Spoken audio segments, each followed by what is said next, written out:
Bueno, vamos a meternos de lleno en esto. Bienvenidos a esta revisión clínica exhaustiva. Hoy vamos a abordar una patología que, francamente, es uno de los diagnósticos más críticos a los que nos enfrentamos en la medicina moderna, el cáncer colorectal. Y quiero que establezcamos algo fundamental desde el minuto 1. No estamos hablando de una simple masita que aparece aislada en el intestino. ¿Qué va? Estamos ante una enfermedad progresiva de la mucosa. Es un proceso dinámico, impulsado por una acumulación brutal e implacable de daño molecular y mutaciones genéticas. Así que preparaos porque vamos a desgranar todo este proceso paso a paso. Nuestra hoja de ruta para hoy es bastante clara. 1. Anatomía y definición. 2. Fisiopatología tumoral. 3. Factores de riesgo. 4. Esa clásica presentación de derecha versus izquierda. 5. Diagnóstico y TNM. Y, para terminar, el punto 6. Tratamiento integral. Empezamos con la sección 1. Anatomía y definición. Vamos a sentar las bases de la enfermedad. Oficialmente definimos el cáncer colorectal como una proliferación maligna de las células epiteliales. Pero a ver, el punto clave aquí es que estamos ante un cóctel multifactorial. Entran en juego nuestra genética, el ambiente, lo que comemos y diversos factores inflamatorios. Todo suma. Y si hablamos de la anatomía patológica, el protagonista indiscutible, el tipo más común con el que lidiamos, es el adenocarcinoma colorectal. Ojo, esto no es algo estático, tiene una capacidad de invasión tremenda. Y si queremos entender esta invasión, tenemos que mirar la histología. Resulta absolutamente crucial entender que la submucosa es nuestro punto de no retorno. ¿Por qué? Pues porque ahí es exactamente donde residen los vasos linfáticos y sanguíneos. Una vez que el tumor rompe la barrera de la muscular de la mucosa y llega a la submucosa, se abre la puerta a la metástasis. Literalmente. Además, pensad en la irrigación. El colon derecho se alimenta de la arteria mesentérica superior y el izquierdo de la inferior. Por eso, en el quirófano no basta con extirpar el bulto y ya está. Una resección oncológica exige llevarse por delante todo ese drenaje linfovascular asociado. Y claro, como el drenaje venoso va directo al sistema porta, el hígado se convierte, por desgracia, en el primer gran filtro de estas metástasis. Avanzamos a la sección 2, fisiopatología tumoral. Vamos a ver qué pasa a nivel celular. Vale, esta secuencia paso a paso es el núcleo de todo. Pensad que la mucosa del colon se está renovando constantemente, es un no parar, y eso hace que estas células sean súper vulnerables a ir acumulando pequeños errores genéticos. Es como un efecto dominó.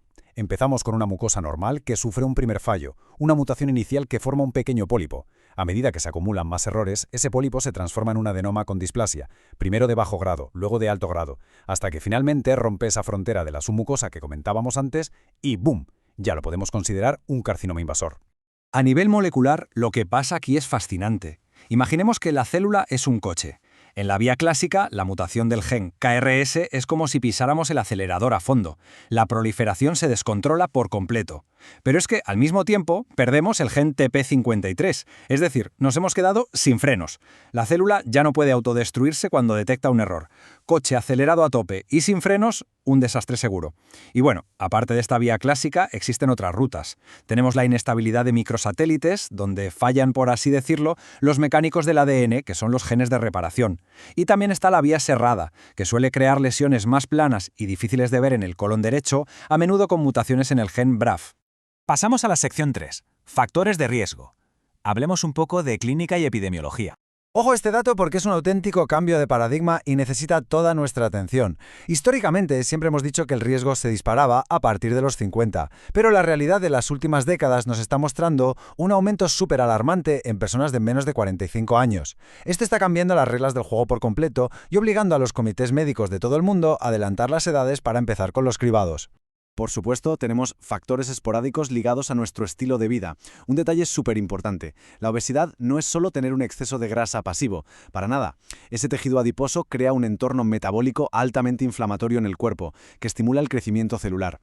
Y luego, por otro lado, hay que hacer una distinción clarísima con los síndromes hereditarios de alta penetrancia. Hablamos del síndrome de Lynch y de la poliposis adenomatosa familiar. En esta última, por ejemplo, los pacientes pueden desarrollar cientos, literalmente cientos de pólipos y el riesgo de desarrollar cáncer roza el 100% si no intervenimos quirúrgicamente a tiempo. Llegamos a la sección 4, derecha versus izquierda, las dos caras de la misma moneda. Esto es clave en la práctica clínica diaria. La propia anatomía del intestino es la que dicta los síntomas.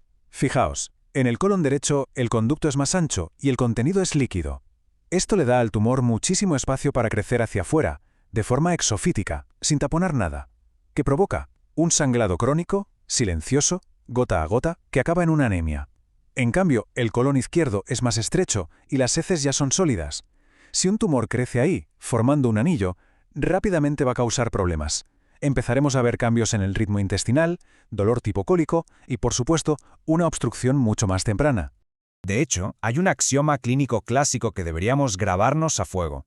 Si tenemos a una persona mayor, que viene pálida, muy fatigada, perdiendo peso, y en los análisis vemos una anemia por falta de hierro que no cuadra por ningún lado, la sospecha número 1, ineludible, tiene que ser una neoplasia en el colon derecho, hasta que se demuestre lo contrario. La clínica, como podéis ver, puede ser tremendamente variada. Vamos desde una pérdida de peso involuntaria que nadie se explica, hasta observar heces muy finas, acintadas, cuando la lesión está en el lado izquierdo. Pero si hay algo que quiero recalcar aquí es el tema del sangrado visible, la rectorragia. Por favor, jamás de los jamases debemos asumir, así por las buenas, que un paciente está sangrando por unas simples hemorroides sin haberlo investigado a fondo, especialmente si hay otros factores de riesgo rondando. Sección 5. Diagnóstico y TNM. ¿Cómo confirmamos y medimos el problema? Para llegar al diagnóstico hay que ser absolutamente metódicos. Y vamos a ser muy claros en esto, el tacto rectal es innegociable. Omitirlo, porque a veces resulta un poco incómodo, es mala práctica médica, así de simple.